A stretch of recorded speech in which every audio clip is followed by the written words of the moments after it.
Hello and welcome back once again to the Wrestling Rant.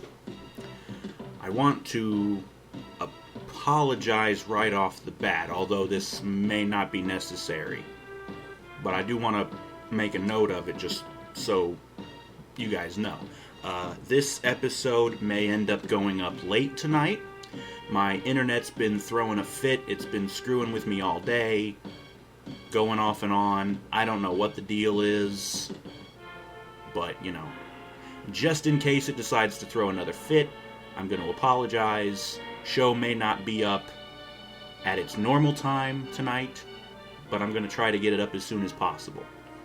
As soon as my internet will cooperate with me. Like I said, don't know what the problem is. Moving on, let's just get into the show. July 14th, 2014, from Richmond, Virginia, Monday Night Raw. The show comes out. Rappledo! Motherfucking Cena's bitch ass. And already I want to find a knife to slit my throat with. He comes out, and while he's coming out, we get a recap of the ending to last week's Raw, which was, Reigns saving Cena's punk ass, and then holding Cena's hand up for the crowd just so that they could boo him. Cena talks about that, or no, that's later. He talks about the Fatal 4-Way match at Battleground. It's every man for himself. It's one fall to a finish, so I don't even have to be involved in the fall to lose. Yeah, Cena, that's the point, you fucking asshole, because you can't be made to look weak. We have to have somebody else lose for you, because you won't. You piece of dog shit.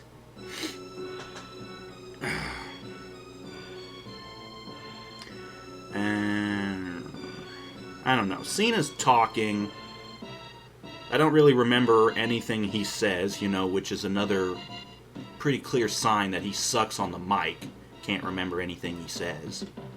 It's the same old generic shit he's been using for the last 9 years, so it doesn't matter. Anyways, finally, Roman's music hits, and out he comes to a big pop, of course. And I don't even think he really says anything. He has a microphone, but Cena starts talking again, and now he's talking about the tag team match that is supposed to be the main event of this evening, which is a 6-man tag match. Roman, Cena, and Dean Ambrose versus Kane, Randy Orton, and Seth Rollins.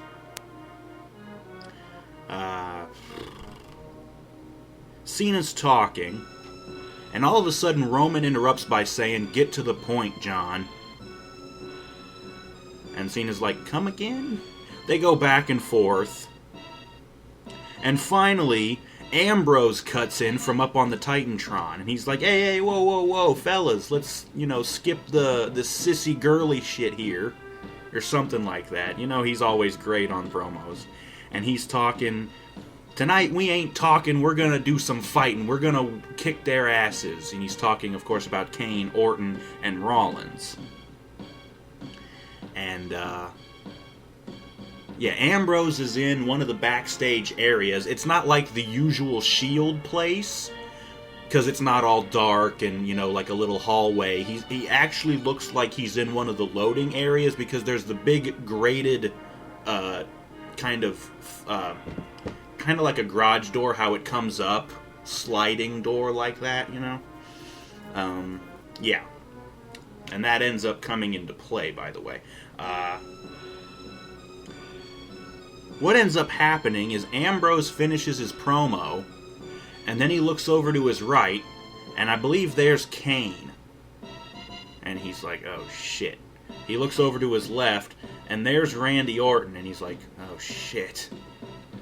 They start beating the shit out of him, and of course Rollins is there too.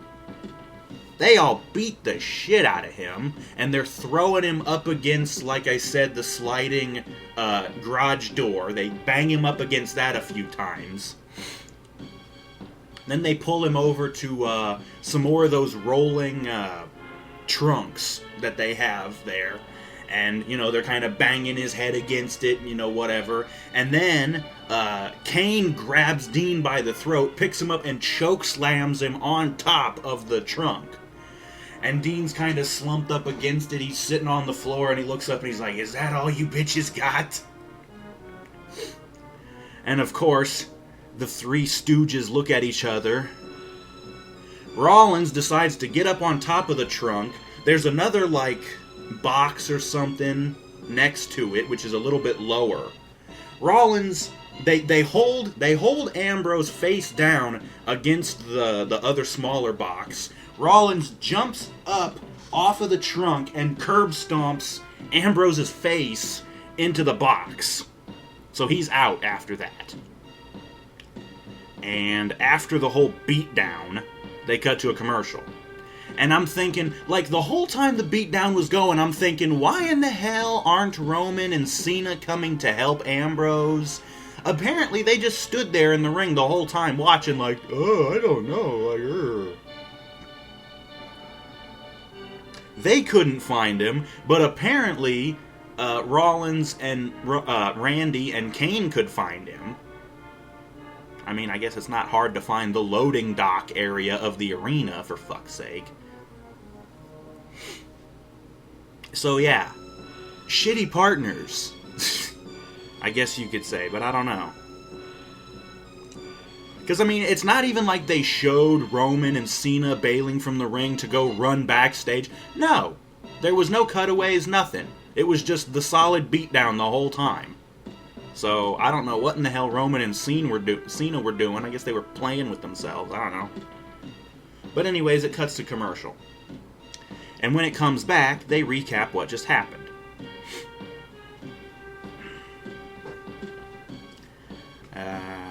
Cutting back live into the arena, Sheamus's music hits and he comes out. And while he's coming out, they show a picture-in-a-picture promo of Sheamus talking about The Miz, who is his opponent tonight. And he basically says, "Miz, you like to keep your face, your moneymaker or whatever. You don't like having people hit your face." Well, that's good news for you because, I don't like hitting people in the face at all. I'm just gonna brogue kick it off your shoulders or whatever the fuck. Really shitty, boring promo from Sheamus. I don't give a fuck about him. Anyways, Sheamus is in the ring.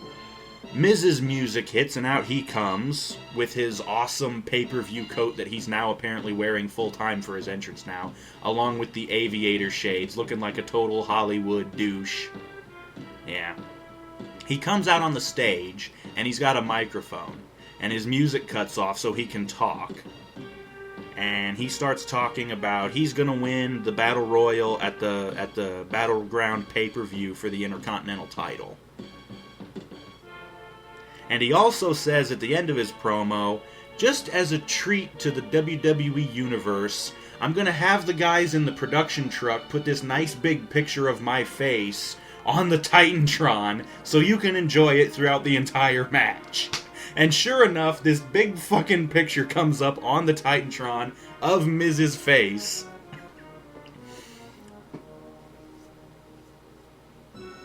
Yeah. So we get the match. There wasn't really a whole lot to it. There was a commercial break in the middle of it.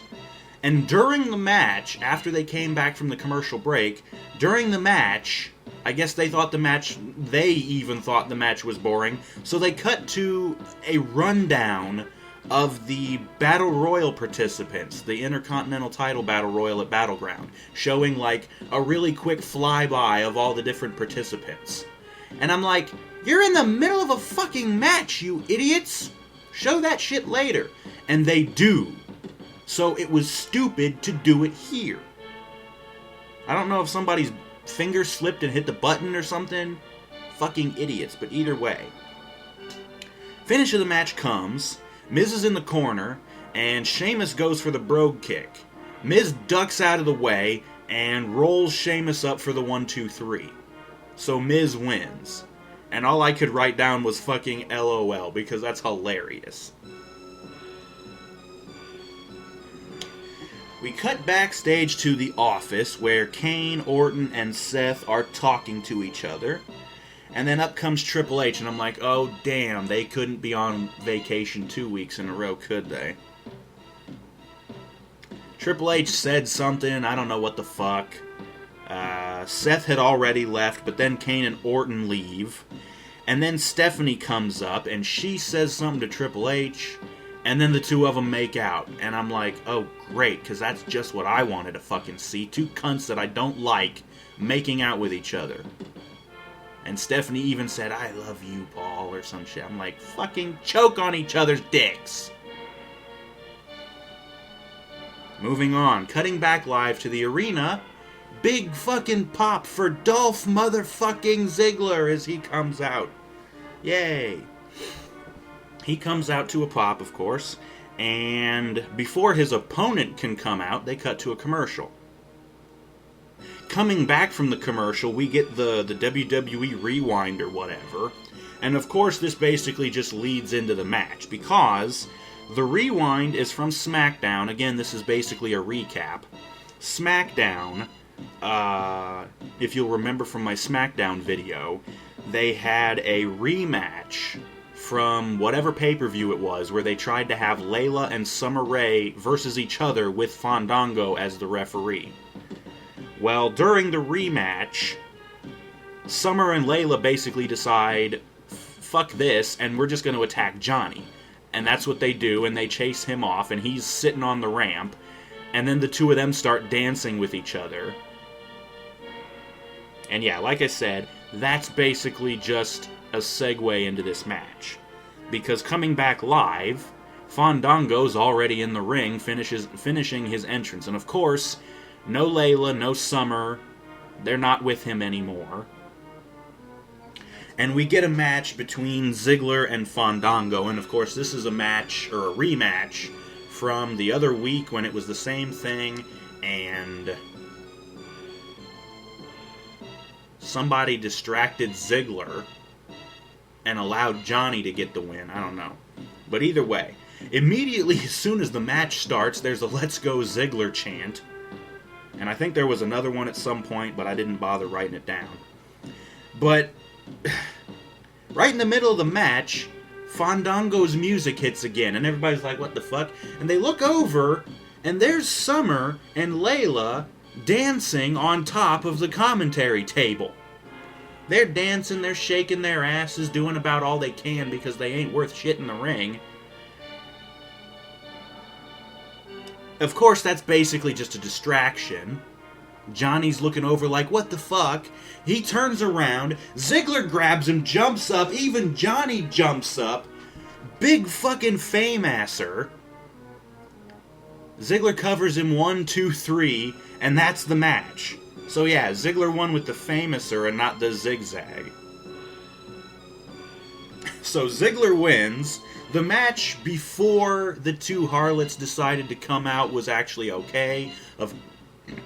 Of course, because both these guys can fucking work.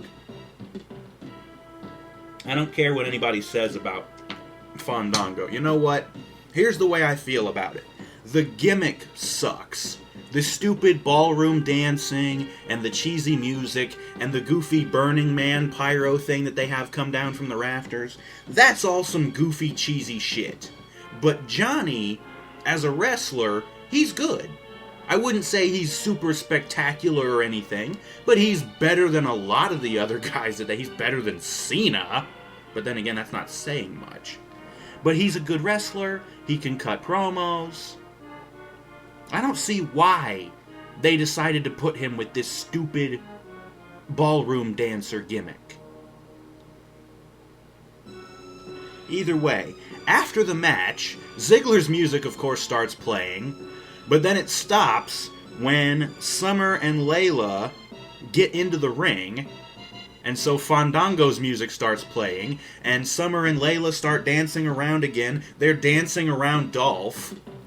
And Dolph is like, what the fuck? He doesn't know what to make of this. He's like, well, there's two hot babes dancing around me. I don't really see anything wrong with that. They get on, one on each side of him, and then they grab him, and they both kiss him on a cheek. Ziggler, that is. And the three of them leave together. One of them holds the ropes for Ziggler as he gets out, and I'm just thinking Dolph should be just like, sorry, Johnny, I guess they like me and not you, you know? But the three of them leave, and Johnny's just left in there scratching his head like, what the fuck? And I'm thinking, just go back to being Johnny Curtis. Please end this Fandango gimmick. It's a failed gimmick. Please. Seriously, folks. Check out the Johnny Curtis gimmick from NXT before it went to Full Sail. Okay? The storyline he was in, the love square, if you want to call it that, between him, Maxine, Derek Bateman, and Caitlyn. The whole thing with that was some fucking great stuff. Okay? And just Johnny's character, he was fucking hilarious. That whole thing on NXT towards the end of that season, before it went to Full Sail, that was some awesome shit. You know? Either way, so that whole segment's finally over. They hype up the big 6-man tag main event, but considering Ambrose is hurt, you know, they're like, okay, I guess it's still going to be a 6-man or whatever. And I think even at this point, no, that probably wasn't, I don't know, who cares. They hype up the main event and they cut to commercial. And coming back from the commercial, we get another stupid, essentially a commercial within the show. We come back and we're in one of the backstage areas, and there's some girl in a Sonic uniform on the roller skates. You know, Sonic, the fast food restaurants. I'm sure you've seen the commercials. Those two idiots in their car. But yeah, this Sonic girl comes wheeling up on her roller skates with a tray full of shit. And there's Damien Sandow, also wearing a Sonic uniform. And I'm like, what in the fuck is this shit? And he takes the tray away from the girl, and I think he said, that cheesy goodness is mine, thank you very much. And, you know, he's talking about there's a hot dog. They're plugging this new hot dog that Sonic now offers. It's a hot dog with cheese on the outside of the bun. And I'm like, whoop-de-doo, you can get shit like that at Subway. And other places. It's not a big deal. I guess it's the first time they've done it with hot dogs. Either way.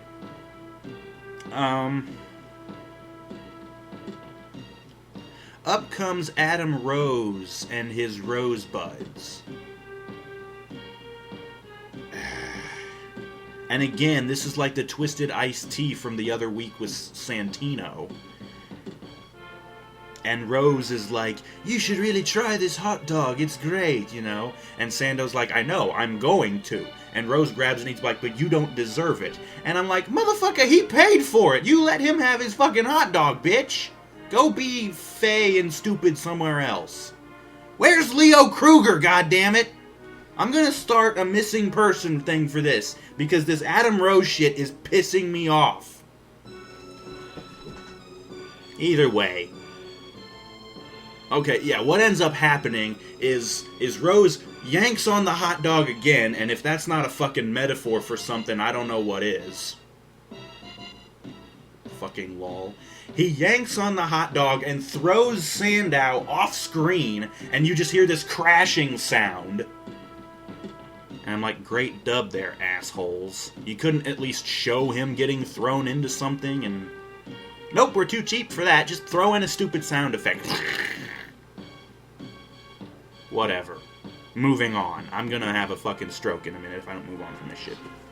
We cut out to the arena where the Usos start coming out, and they're doing their little Samoan tribal war dance thing, and then they get to the part where they say, when we say Us, y'all say oh, and they go to do it, and just before they do it, there's Harper and Rowan come from the side of the stage and jump the two of those little dumb shits, and I'm like, yes! Finally somebody showed you how stupid that fucking entrance is! Cut the dumb shit and just get in the fucking ring. Basically, that's what this segment is. Harper and Rowan kicking the crap out of the Usos. They beat the piss out of them. One of them gets clotheslined over the barricade and into the crowd, or into the crowd area, the empty space between the seat corners, I guess. Back in the ring, Harper and Rowan take the other Uso. I don't know which one it was, because, you know, they look alike. They grab him, and they do that big cross lift, high time double choke slam thing, which is apparently their finishing move. Which it took them way too fucking long to come up with that, by the way. They hit their move on him. The other guy was too wiped out on the outside to save him, and that's basically it. And Harper and Rowan just stand there awkwardly staring at the crowd, and I'm like, you creepy stalker-looking motherfuckers. Yell or scream or just, do something. Don't just stand there and stare. You're both too ugly and creepy. They looked like they was about ready to pull out switchblades and scalp somebody. Ugh. Moving on. I think there may have been a Wyatt cut. I don't know and I don't care. We get hype for... I think I may have mentioned this... Yeah, I think I mentioned this on the SmackDown video last week. We get hype for the return of Ric Flair. That's going to be sometime tonight. They also hype up a segment between Jack Swagger, Zeb Coulter, and Rusev and Lana. And I believe it said something about a détente. I've heard the word before, but I never really knew what it meant. But apparently that segment's going to be next, and they cut to a commercial break. And sure enough, coming back from the break, Rusev and Lana are already in the ring. Rusev is still swinging around his stupid flag. And Michael Cole is there too. They have these 3 podiums. One of them has the Russian flag on it. One of them has the American flag on it. And then I think the other one had the WWE logo on it, and that's where Cole is standing. And he basically introduces the segment. This is going to be a détente between Rusev and Lana versus Swagger and Coulter. And basically, it's just a stupid, like, anything. It's like if you've seen a debate segment before, they've done a few of those. It's basically the same thing as that, excuse me. Yeah. And Cole introduces Swagger and Coulter, and the two of them come out, and Cole is talking, and then there's a fucking loud USA chant, and Cole segues into Lana, who starts talking, and she runs through her usual shit. Another loud USA chant from the crowd, and then Lana's telling them to shut up. I swear, seriously, I want them to start chanting, "You're from Florida. You're from Florida," whenever Lana starts talking. Or just start chanting, "Anal, anal." That would be fucking hilarious. But anyway, she's telling them to shut up. She starts talking more. Another big USA chant. And then finally, Lana gets around to some semblance of a point. She wants Zeb to apologize for America's mistakes.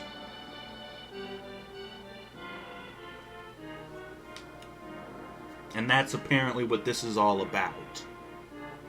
I want you to apologize for America's mistakes. And I'm thinking, what good is that going to do? Even if Coulter did apologize, is it going to change anything? Is it going to change how shitty our government is? No. It's not going to change a damn thing, stupid, so why do you want him to do it? Oh, it's symbolic. Who gives a fuck? Stupid twat. Zeb talks, and he makes a Bullwinkle reference, and I actually laughed at that because that's funny. Because, for you kids who don't know jack shit about old cartoons, Rocky and Bullwinkle, Rocky the flying squirrel and Bullwinkle the moose. And he basically referenced Rusev as Bullwinkle, which is stupid because it's actually more appropriate. The reason why the reference was appropriate is because in the Rocky and Bullwinkle cartoon, their enemies was like this pair of Russians, and one was like this pretty blonde chick, like Lana, and then the other one was this dude. I don't know. But either way, Zeb makes the Bullwinkle reference, and then he says, "You want my answer about apologizing? No, but not just no, hell no." Another USA chant. Lana starts talking, and she brings up Vladimir Putin again. And then Zeb talks, and he says, "You know what, we have our own leader, and that's the President of the United States. We may not always like him, but we respect the presidency," or whatever. And I'm like, speak for yourself, motherfucker. Zeb finally gets around to his own little point. He wants to talk to Rusev directly. And he tells Lana, if he doesn't speak English, you can translate for him. He asks if Rusev is going to grow a pair and face Swagger at the Battleground pay-per-view. And I think Lana basically translated for him, and then Rusev grabs the mic, and he says something in Russian, and then he says, "This is war." I'm like, okay, great. So it looks like that's a yes on the match, so yeah, that's going to be at the pay-per-view. And by the way, I should have mentioned this earlier, this is the go-home episode of Raw for the pay-per-view, because it is this Sunday. Zeb then asks, as Lana and Rusev are about to leave, they're like getting out of the ring, and Zeb asks, "I wonder who wears the pants or skirt in this little group of yours." Or I was wondering, whatever the fuck. And then he says, "You know, we're going to end with a We the People," and they go to do it, and I think that's when Rusev decides to attack Swagger. And he's beating Swagger down, yada yada. He's got Swagger in the corner. And he charges him, does like a big avalanche splash kind of thing. And then he backs up a bit. He's getting ready to do his little super kick thing. But as soon as he was getting ready to do it, I'm like, I'm calling it. He's going to go for the kick, and Swagger's going to grab his leg and put him in the ankle lock. And that's exactly what happens. Rusev goes for his kick. Swagger catches him, puts him in the ankle lock. And I'm screaming at my TV, "Grapevine it, you pussy! Come on! Grapevine it!" By the way, Swagger never grapevines it. He's only done it once. It's because they want to try and make him different from Kurt Angle. And I think I actually saw a sign in the crowd that said, "WWE needs Kurt Angle." And I'm like, first of all, no they don't. They never needed his sorry ass. Second of all, he's in TNA being a bitch. So, moving on. Anyways, Rusev's caught in the ankle lock. Somehow he rolls out of the ring and gets away. Him and Lana fuck off. End of segment. Moving on. We get another recap of Ambrose getting his ass kicked by Rollins, Kane, and Randy Orton earlier. And the commentators also say that Dean has been taken to a hospital and it doesn't look like he's going to be able to come back to make it for the match. And this is like actually, it's a pretty regular thing, or a regular storyline in wrestling. You know, you have the tag match, and one of the partners on the face team gets beaten down, and they're like, "Oh my god, is he going to be able to make the tag match later on?" And usually what happens is he'll come back fighting off doctors or referees or whatever, and he'll go out there anyways. Well, that's how it normally goes. Anyways, after that, they cut back to a locker room. No Byron Saxton this time. There's John Cena and Roman Reigns. The two of them talk, whatever. I think Roman said, "You know what, they took out one of us, so we're going to take out all three of them. Believe in that, you know." Moving on, we get more hype for the 6-man tag match, which apparently the guy in the production truck didn't get the message that it's not going to be a 6-man anymore. And they cut to another commercial. During the commercial, they had a commercial where they basically said that next week on Raw, we're going to have another special guest. Not exactly happy about this one. Flo Rida.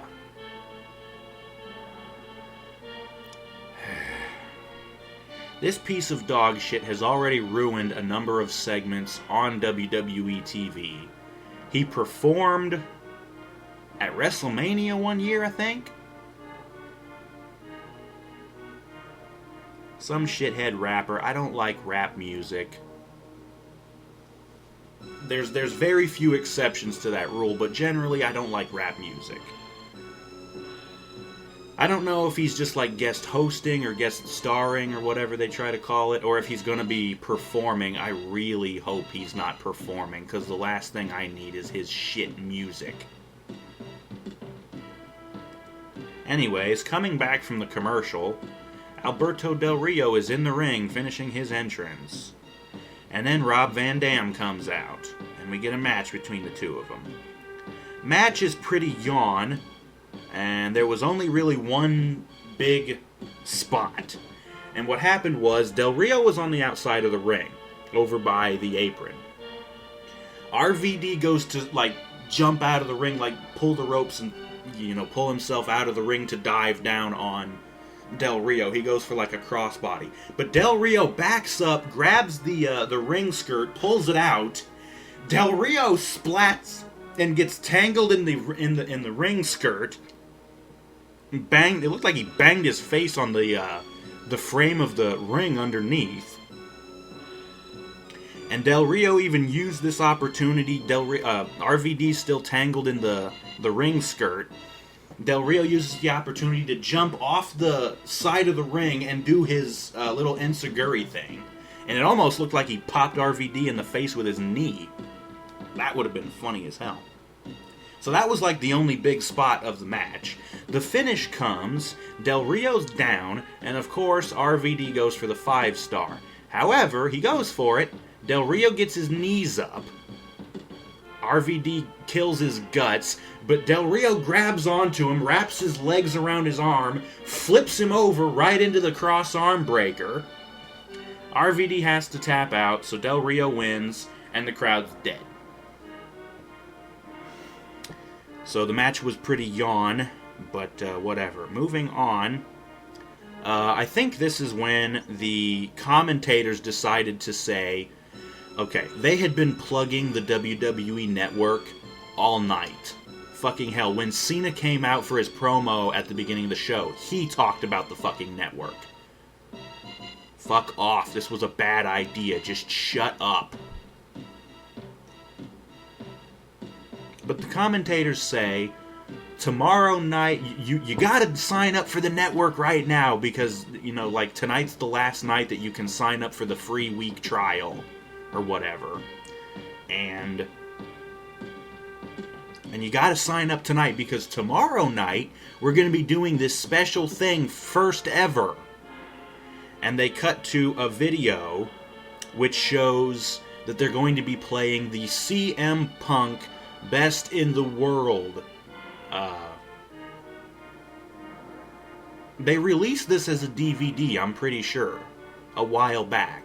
So I don't understand why people wouldn't just go out and buy the DVD. I'm not signing up to your stupid fucking network, okay? But yeah, so they did a plug for having CM Punk's Best in the World special, I guess you could call it, on the network tomorrow night. And I'm thinking, they're playing something about Punk. Why would they be doing that after he left? Are they trying to say either he's coming back or they're just trying to piss him off? I don't know. Who knows? We get more hype for Ric Flair, and then they hype a segment basically titled Jericho Wants Answers. about, why the Wyatts are attacking him and such. So they hype up that segment, and they cut to a commercial break. Coming back, the Bella music hits, and out comes Nikki. And while she's coming out, we get another recap from the Payback pay-per-view where Brie slapped the piss out of Stephanie. Nikki's in the ring, and then Stephanie's music hits, and she comes out onto the stage. And she talks, and she says, "Who gives a fuck? Bitch, bitch, bitch, bitch, bitch. I'm a rich bitch, bitch, bitch, bitch, bitch, bitch. Your sister slapped me and, assaulted. Fuck off." Anyways, she finally shuts the hell up. And then Alicia Fox's god-awful music hits. And she comes out with Cameron. So yeah, since Cameron's a heel now and she's no longer with Naomi, they figured, well, we gotta pair her up with another black diva because, we're racist motherfuckers. Alicia Fox, perfect. She's heel and she's crazy. They can both be stupid, crazy, vapid bimbos. They come out to no reaction, of course, because Alicia Fox never gets a fucking reaction. And of course, we get a 2-on-1 handicap match, which is shit.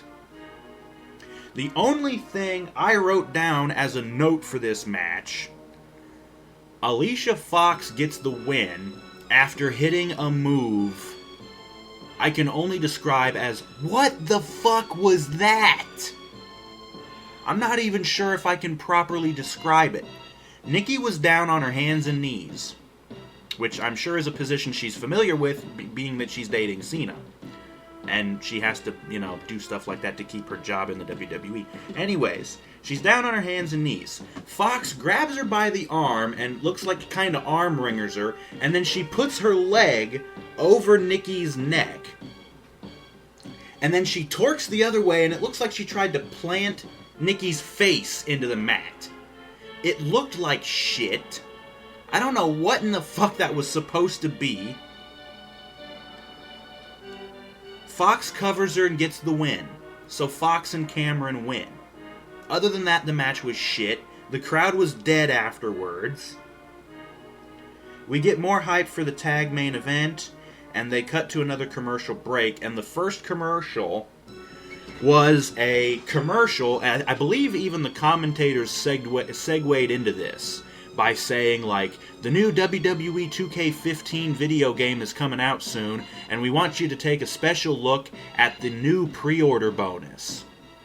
So it cuts to the commercial, and you can hear, this orchestra, or a small orchestra playing, and it's playing this song, and I'm like, hey, wait a minute, I recognize that. Sure enough, that's Sting's WCW, Crow Sting, that is, his WCW music. And sure enough, there's Sting. He turns towards the camera, and then the camera looks at the orchestra who they've been showing throughout the thing. The orchestra turns towards the camera, and they all have on the Crow face paint. And I'm like, that's awesome. And the pre-order bonus is 2 different versions of Sting. So we're probably going to have Crow Sting as well as Young Surfer Sting. So, yeah. Anyways, coming back from the commercial break, Triple H is in the office. I think he was writing something on a clipboard. And Randy comes up. And this starts a small trend in the show. And it's almost like 2 siblings going back and forth with their parents. Dad, he's poking me. Make him stop poking me. That kind of shit. Randy comes up whining about Kane. I don't know if we can trust him, this sort of thing. Blah, blah, don't care. Moving on. We cut back to, I'm going to start calling it the Bizarro world, where there's Stardust, and then there's Goldust too, and they're going back and forth doing their goofy shtick, and Goldust was about to say, he said, all that glitters is not, And he was about to say gold, but just as he was about to say it, Cody blows the glitter dust, whatever the fuck, into Goldie's face. These two, with these gimmicks, is just fucking hilarious. All I could write down again was fucking LOL, this is hilarious. Moving on. We cut back out to the arena, and Cesaro's shitty music hits. And I'm like, wait a minute, where's Heyman? Cesaro comes out by himself, no Heyman, to no reaction, by the way. And he gets in the ring, and the commentators say that apparently Cesaro has fired Paul Heyman as his manager. And we cut to another commercial break before his opponent comes out. Coming back from the break, they say that because of what happened earlier, Sheamus wants revenge on The Miz. And I'm like, revenge for what? He beat you fair and square, motherfucker. I don't remember seeing him pull the tights or anything. But yeah, we're going to have a rematch of Sheamus and The Miz on Main Event tomorrow night. Only on the WWE Network, by the way. Oh, sorry, my John Laurinaitis just crept up. Sorry about that. Coming back live into the show, Big E is finishing his entrance, and he's being accompanied by Kofi Kingston. So apparently those two are like bros now, I guess. We get a recap from 2 weeks ago of Cesaro beating the fucking shit out of Kofi after Kofi made the mistake of beating Cesaro during the commercial break of Raw. And I was about to say, okay, they're going to recap last week when Big E came out for the save, right? No, they don't. Whatever. Cesaro versus Big E. The match is okay. Big E does the Samoa Joe spot in the corner where he catches him and slams him down. They go on the outside of the ring, and they end up doing a barricade spot. This was kind of weird. Let's see. I think Cesaro tried to throw Big E... Yeah, he tried to throw Big E into the barricade over by the Timekeeper's area. But Big E grabs the barricade and stops himself. Cesaro comes running, and I think Big E just kind of hit him with a back elbow or something. And then he goes to throw Cesaro into it. But I think Cesaro reversed it, lifted Big E up like a flapjack, and gutted him right on the barricade. So, yeah. Either way, back in the ring, Cesaro hits a nice Tiger Bomb. And then for some reason, this is the finish of the match, Cesaro goes outside the ring, goes under the ring skirt, and grabs out 2 chairs. One of them he unfolds to, like, kind of set up, and I'm like, okay, what the fuck are you going to do at it? He turns around and chucks the fucking thing at Kofi. Kofi jumps out of the way. I don't know what the point of that was. I'm guessing he was trying to hit Kofi with it to, like, take him out so he wouldn't be able to interfere. Which is exactly what happens. Kofi jumps out of the way. Cesaro's like, he grabs the other chair that he had gotten out, and he goes into the ring with it. And he goes to hit Big E with it, but he's over by the ropes. Kofi jumps up, grabs the chair, and yanks it out of Cesaro's hands. From the floor. Big E grabs Cesaro off of the distraction, hits the big ending, 1, 2, 3, Big E wins. The match was okay, aside from the stupid shit with Kofi. I don't know why the hell they needed to do this. I don't know why in the hell Cesaro was stupid enough. Like, you didn't clobber Kofi with the chair. You should have just went over there and bashed his fucking head in with it. Crack him in the head with a chair, lay him out cold, and then take the chair in and bash fucking Big E's head in.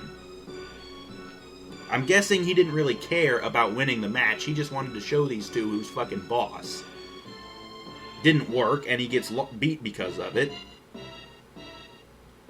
Anyways, this is the part where, once again, they go over the participants in the Intercontinental title Battle Royal for the Battleground pay-per-view.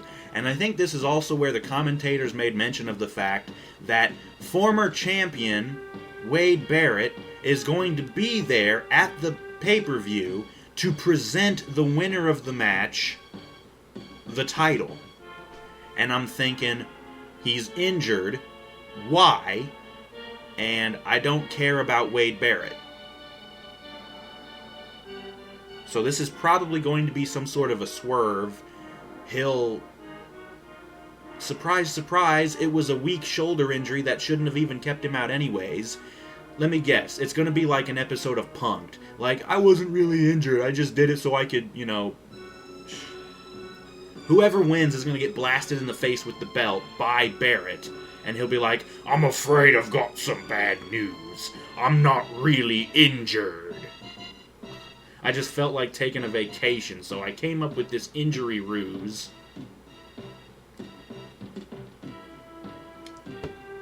I don't know, that might actually be a good idea. Who cares? Moving on. We get a recap of Jericho returning, again, I think that's from 2 weeks ago, and getting his ass kicked by the Wyatts. And that, of course, leads into Jericho coming out. He gets his full entrance. And then again, they cut to a commercial break. And I'm like, why the fuck do you keep doing this? If you're not going to do something, don't have the guy come out just yet.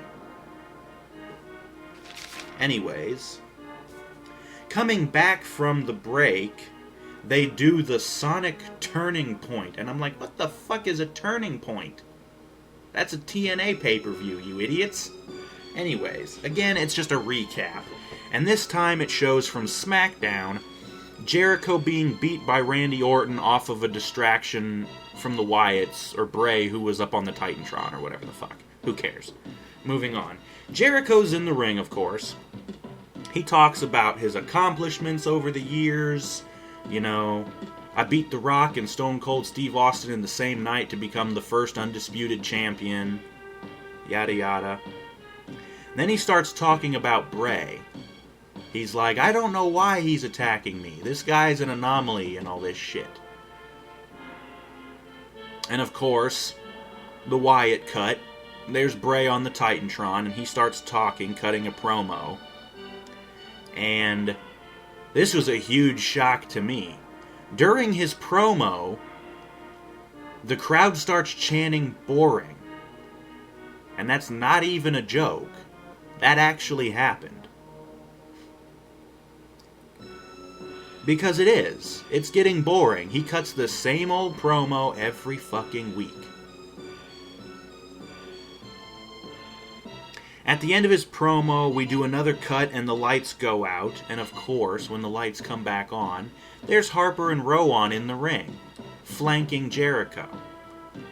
They go to attack him. There's a brief scuffle between the three of them, but Jericho manages to slip out of the ring, and he starts backing up the ramp. And I'm thinking, okay, there's going to be another cutaway, and then when he comes back, Bray will be right behind him on the ramp or whatever. Not quite, but it still basically gets the same point. As Jericho gets onto the stage and is about to go through the curtain, he's up on the stage, Bray just comes running out of the curtain from behind and just clobbers Jericho in the back. Clobbers him, whatever the fuck. He grabs him. He hits the Sister Abigail on the stage, and it looked like shit, because you can't really do that move on the stage. He really cradled Jericho's head so that it was cushioned by his own chest. He kneels over Jericho's limp body, and there's Harper and Rowan behind him, and he does his stupid little pose, and then the cutaway gag again. Of course. The commentators with another update on Dean Ambrose. I don't remember what exactly they said, but they show another recap of the beatdown, and they say that Dean will not be in the tag team main event. So now it's going to be a 2-on-3 handicap match. We get hyped for the 2-on-3 handicap match, and we cut to a commercial. And when we come back, Eva Marie is in the ring. Her crappy music is playing. Paige is on commentary. And then AJ comes out. And I'm like, oh, Jesus, a saving grace. It didn't help much, though. As AJ's coming out, we get a recap again from 2 weeks ago. AJ returning and beating Paige to win back the title. Yada yada. We get the match between Eva Marie and AJ. The match was crap, of course, mainly because of Eva Marie. Immediately there's a CM Punk chant, of course. Finish of the match comes, and these are the only notes I had on the match, because other than this, it was shit. AJ counters, let's see, I think Eva was going for like a sidewalk slam. AJ counters, gets her legs up around Eva's head, locks in the Black Widow, and Eva taps out. AJ wins. And the whole match, Paige had been talking with the commentators about how AJ is her frenemy. She's friend and enemy. So, like, yada yada yada. AJ, after she wins the match, she gets her Divas title belt. She goes to start skipping around the ring. She gets over to the commentary table. She slows down. She goes over. She sits cross-legged on the announce table. And she grabs JBL's headset off of his head and puts it on. And her and AJ just have like a brief little conversation. And they're both like, I like your hair, and it's a nice match, and yada yada. And then AJ's just like, okay, bye, and she fucks off. And I'm like, well, that was cute. Looking forward to that match. I'm looking forward to them just breaking out into kissing each other, because that would about be the only good way to end the match. Anyways, moving on, we cut backstage to the office again, and there's Stephanie and Triple H. And then up comes Kane, and once again, this is the, he's poking me, tell him to stop poking me. And Kane's bitching about Randy Orton, whatever the fuck. Moving on, commercial break. Coming back from the commercial, Bo Dallas is in the ring finishing his entrance, doing his T-bowing and his stupid Yao Ming face. And then he cuts a promo about last week how he beat El Torito. And he said that Torito might be small, but he has a big heart. And I just hope that my opponent tonight has just as big of a heart. And apparently it was supposed to be like an open challenge. Anyways, the great Khali's music hits. And out he comes to no reaction from the crowd. And of course, what we get between these two is a shit match. The crowd actually started chanting for Khali at one point. What ends up happening is the two of them end up on the floor over at ringside, and trying to remember exactly what happened. Either way, it doesn't matter. Bo uses the ring steps to spring off and grab, or actually I think he had Khali in a headlock. He hits the Bo Dog on the floor off of the steps. He hits it on the floor, and the referee has been counting, of course, this whole time. So, Bo just rolls into the ring, referee keeps counting, Khali gets counted out, so Bo wins by countout. And Bo's like, hey, I won. He goes to do his victory lap. Again, he gets about halfway around over by the commentaries, and he stops because Khali's there. And he's like, okay, give me the mic. And he gets the mic, and he starts cutting a promo.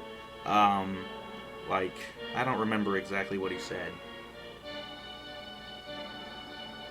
Either way, he was about to say, all you gotta do is Bo leave, when all of a sudden Khali reaches up, chops the fuck out of him in the head. Bo goes down looking derped out like he just...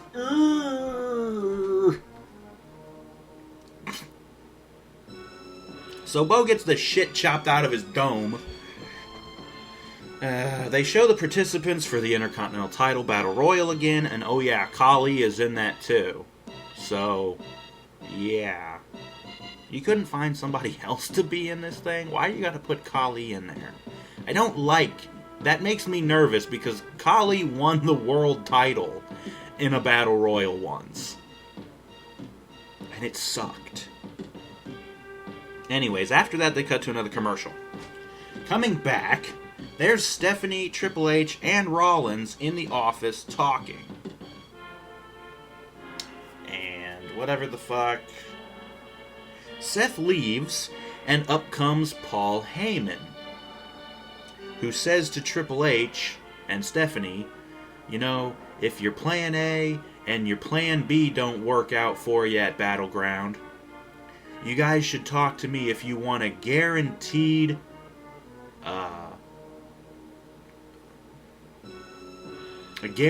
sure thing. I've got your plan C. And then he leaves.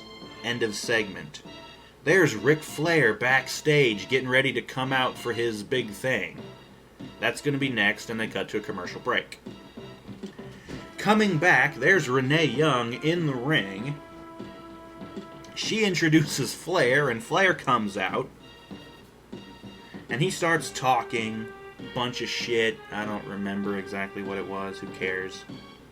Renee asks Flair who he thinks is going to win the Fatal 4-Way match at the Battleground pay-per-view for the WWE World Heavyweight title. And Flair says, my boy John Cena. And I'm like, you dumb motherfucker. And on that note, Roman's music hits, and out he comes. And I thought he was going to beat the shit out of Flair, and I wish he had. But no. I think he shook Flair's hand or hugged him or something. They said something about some show of respect. Flair leaves while his music plays. And then out comes Cena because it's finally time for the main event. Cena comes out and they cut to another commercial break. Of course. Coming back from the break, they announced that on SmackDown this week, we're going to have Chris Jericho versus Luke Harper of the Wyatt family. Moving on. Cutting live back into the arena, Seth Rollins is in the middle of his entrance, and he's basically at the bottom of the ramp because he ain't going to get in the ring with those other two guys in there. They beat the shit out of him. Orton's music hits and he comes out to no reaction, and he joins Seth at the bottom of the ramp, and then of course the stage blows up with Kane's pyro and he comes out, and it's time for this match. And that reminds me, yeah.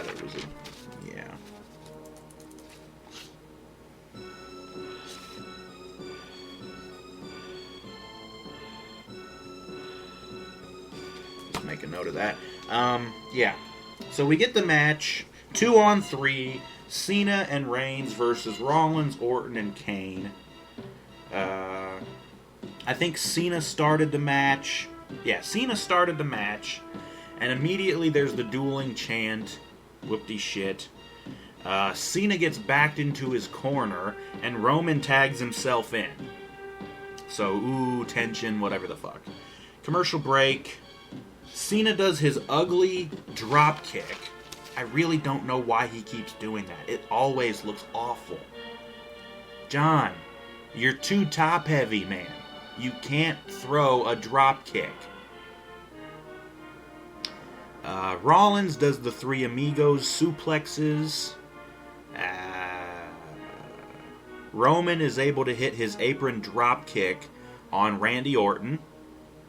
And he's going for the Superman punch, but Kane gets in the ring, and so Kane eats the Superman punch instead.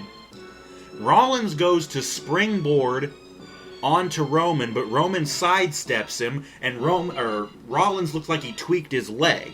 Roman throws him out of the ring, and they're like, Rollins' leg is hurt. Whatever the fuck. Kane and Orton start beating the shit out of Roman, and they keep going, and the referee's like, you gotta get out of the ring, one of you, and whatever the fuck.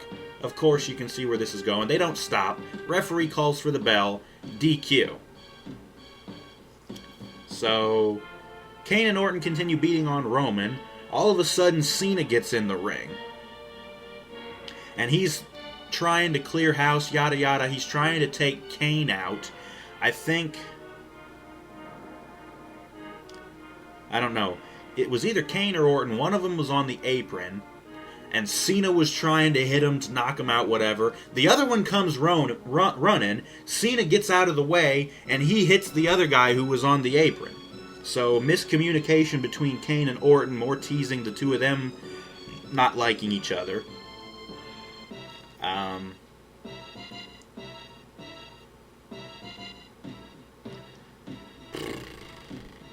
What ends up happening is, I think Cena had Kane in the corner, and Randy came up behind Cena to hit Cena. And then, let's see, Roman was getting up, and he charges to spear Randy, I guess, but Randy throws Cena into him, and so Roman spears Cena by mistake.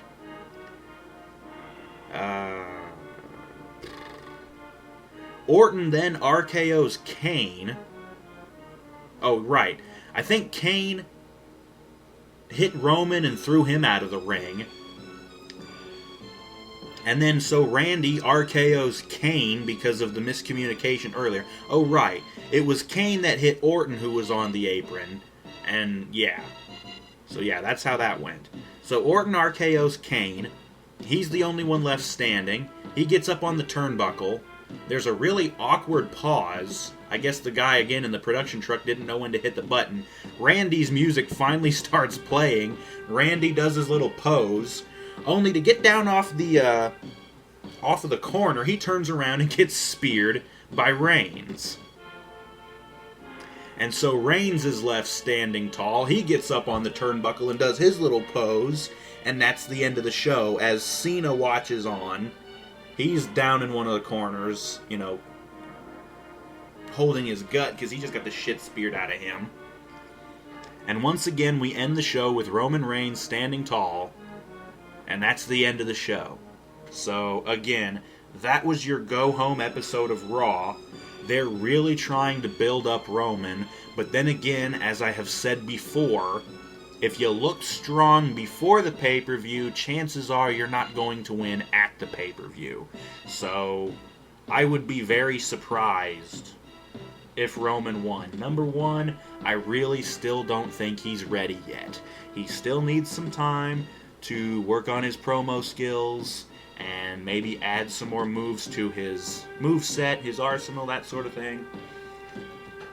I'm not saying he's bad, but he still needs some time to polish. Okay? They need to get him polished, and they need to get him some promo skills, because you gotta be able to cut promos if you're gonna be the champ. There's no way around that. But then again, Cena's never really been able to cut promos, and he's been champion how many goddamn times? Fucking douchebag. But anyways, like I said, yeah, that was the end of Raw. As always, we will go ahead and go over all the matches once again. The Miz defeats Sheamus with a cheap roll-up, although I'm pretty sure it was fair. He didn't pull the tights or pull the trunks or anything. So the Miz defeats Sheamus. Dolph Ziggler defeats Johnny Fandango with the help of Layla and Summer off of a distraction, and then Ziggler proceeds to leave with Summer and Layla, so that might be interesting.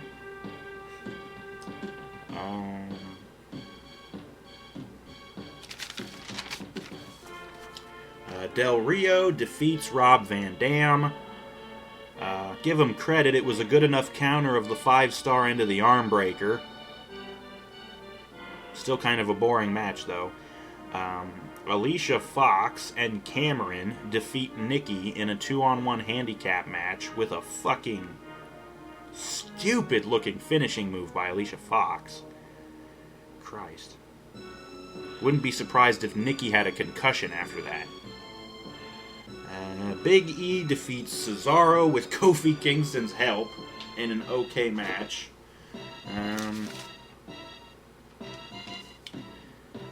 AJ defeats Eva Marie in a crappy match.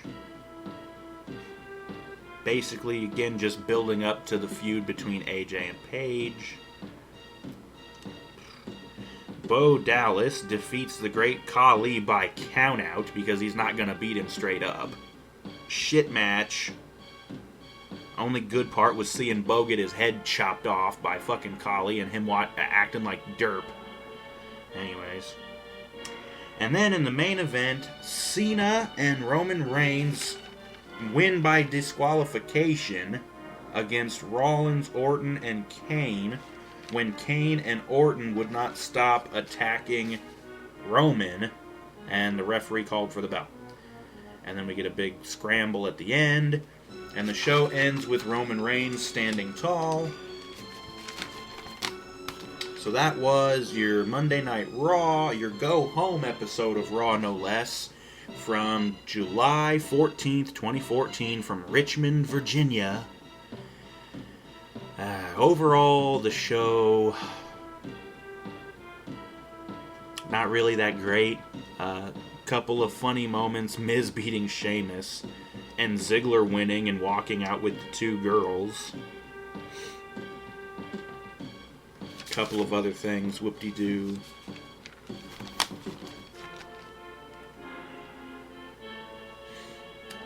Like I said, the show was not very good, but I suppose it wasn't god-awful like it has been some of the time over the last few months. Excuse me. Overall, I'd say the show was okay. Yeah. But as I said, this was the go-home episode of Raw before the pay-per-view, so as soon as I get my SmackDown spoilers done, I will do my Battleground pay-per-view predictions video, and then we'll see you Sunday for the actual pay-per-view results. So stay tuned for all of that. The spoilers, the predictions, and the pay-per-view. So yes.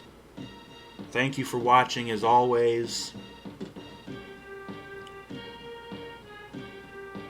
Stay tuned for the next episode for the spoilers, and we will see you next time for that.